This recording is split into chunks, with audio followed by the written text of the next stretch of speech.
Abonnez-vous. Congo Esengo TV. Lisapi Oyo. Est-ce que tout le monde n'est pas s'abonner? Oui, on s'abonner. Pour sentir Congo Esengo TV.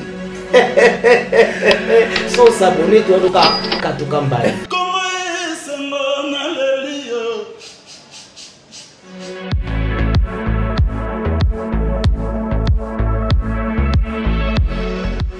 Voilà, merci de suivre votre chaîne Congo Esengo Télévision et particulièrement Topé Simbo Tenaba Mama Nyonso au besoin d'Abisso, Namikili, place Bozali Bisika Nyonso Bozwami, moi de la femme sans maman ou Topé Sarmingi Longonia na mama ou bazape na katia politique pour na yango lelo to yambi pour na bino mama Lutumba Luti Wazali moko ya bakambi na ngomba ya IDP ça ko se présenter à couper sa titre na nyonso mama Lutumba. Bonjour et bienvenue. Bonjour. Bonne santé. Ça va un peu. Alors, na katia IDP sozo kamba pour poste ni nous a ko naza na poste moko na IDPST, naza combattante. Mais naza na structure ngai le messager de Fatih Beton ou naza présidente nationale. Le messager de Fatih Beton. Alors, ozo kamba structure wana. Voilà. Alors rapidement parce que ma solo robeta quand même les amours belé mais vous organisez ndenge ni mois de la femme vous avez activité mon côté.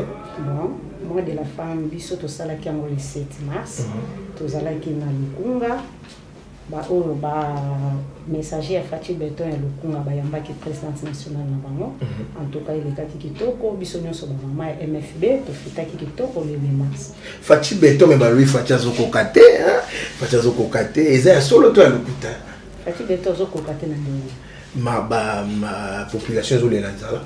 Ma bezo simbate nyonso zaka passer bana ba kolela kolia ekomi to bana olia mutumbala moko mais ekomi demi na journée parce que comme suma kasi mama Lutumba bino bozo soutenir Fatih tozo soutenir Fatih pour na biso izaka pour na reliate social izaka pour na reliate social eza classe banzela nyonso eza na kati ya social biso banda to botamana to tanga classe ofilete mais na lelo na kati ya social classe eza ofile oui ça peut kana mwa mbili bilinga mais ebandeli nango déjà eza normal parce que soko tuni ngai mama Lutumba na banda ko supporter bana cancer nanga futa ka minerval mais banda gratuité enseignement ezali na futeli mona moko minerval te eza déjà pas mbongo na banda ko futela bana wana minerval lelo tozolea ngo ezosunga biso na makambo mususu au fouti minerval bien sûr au foutité mais batangisi ba kolela nzala makasi qualité enseignement siko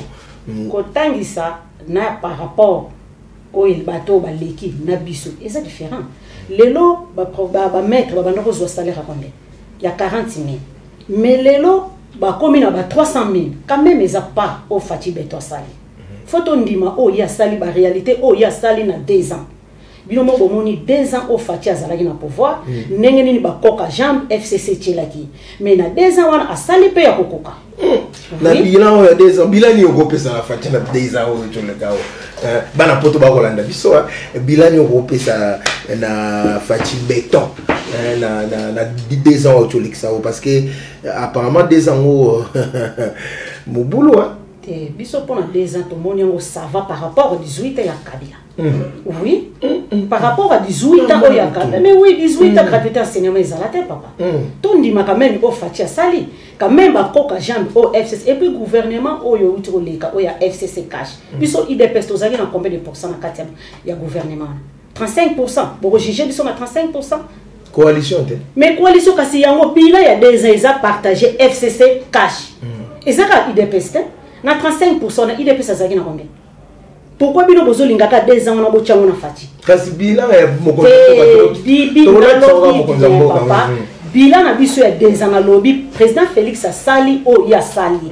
Mais bocha yete 2 ans wana neti IDP yango moko te to ko partager bilan ya 2 ans FCC cash. Mais tant que nous ça la bilan à rendre compte devant la population. Pas de problème à rendre la population na o ya sali mais bon là tisango IDPST. Voilà.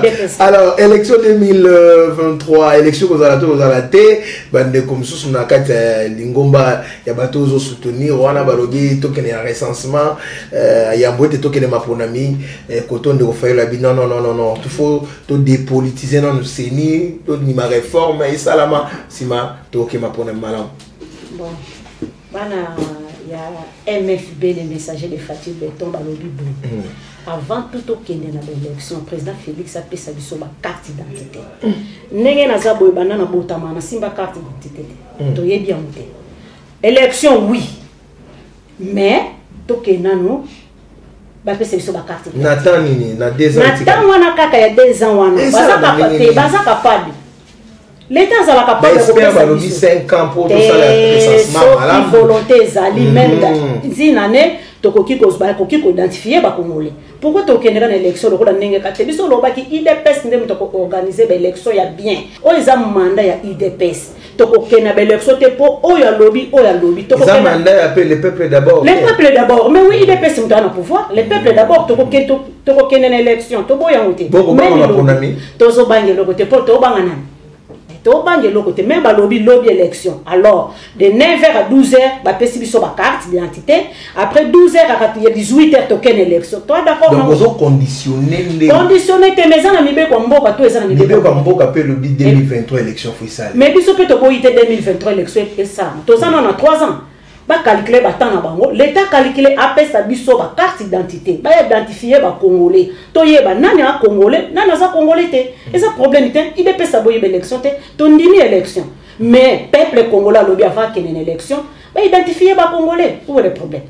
Ma ponami kalamiti osala memena moni bandeko sango ba confession religieuse ba lancer candidature pour na kopona ba kambia seni asika les cantines européennes na bon biso catholique mambo basala ki biso na 2018 neti ngande na telemibo naza na confiance na catholique te batu ba uti ko biso IDPS zela papa biso IDPS to uti ko bomisa batu na makambo seni mais a mbongo akenda ko beta sima apesi kalobi batu nyos tout ça va sauf nuluba.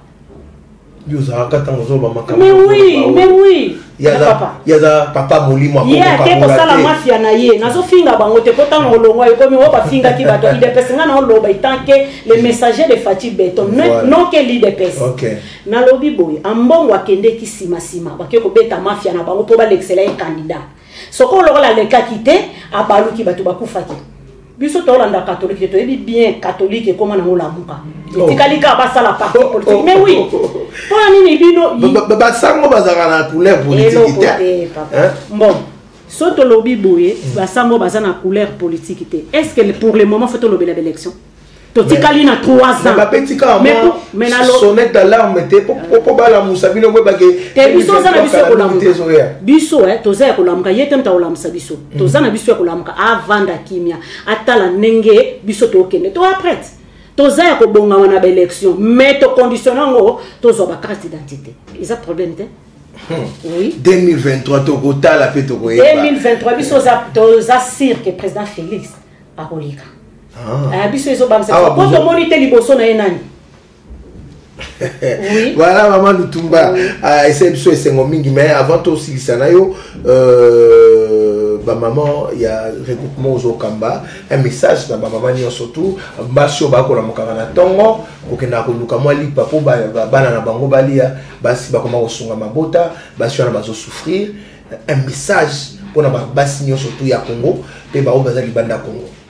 Bon on a fait un message aux amours na biso ya ba maman biso nyonso ba maman tozala makasi tozala courage tos travailler lobby ezape pona biso ba maman.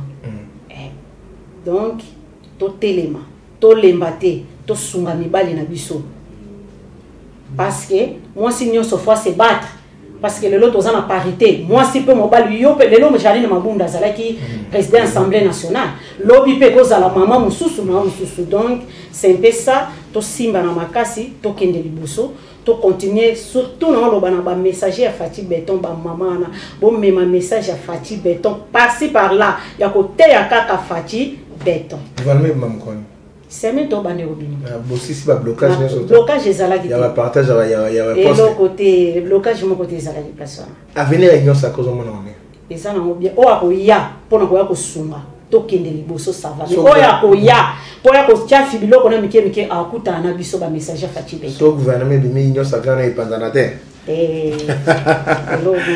Merci beaucoup Maman Lutumba Louti aux coordonnateurs et à ba messager à Fatibe Beton et Zaki pour le monsieur Sengomi moi le basuka. Bon.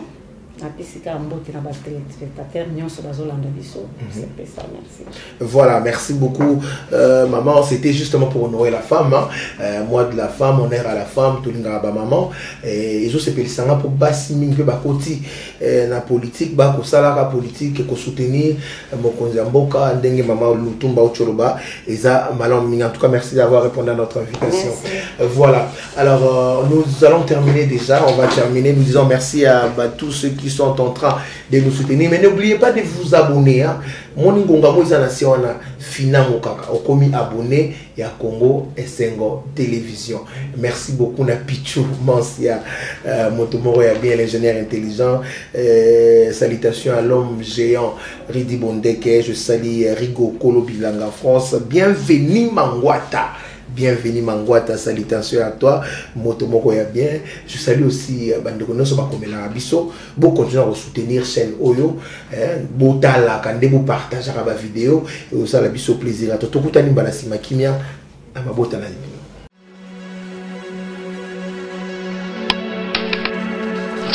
Abonnez-vous. Congo Esengo TV. Bisapi Oyo. Il y a ce que tout le monde n'est pas s'abonner. Oui, on s'abonner, pour sentir Congo Esengo TV. Sans s'abonner, tu vas tout cas,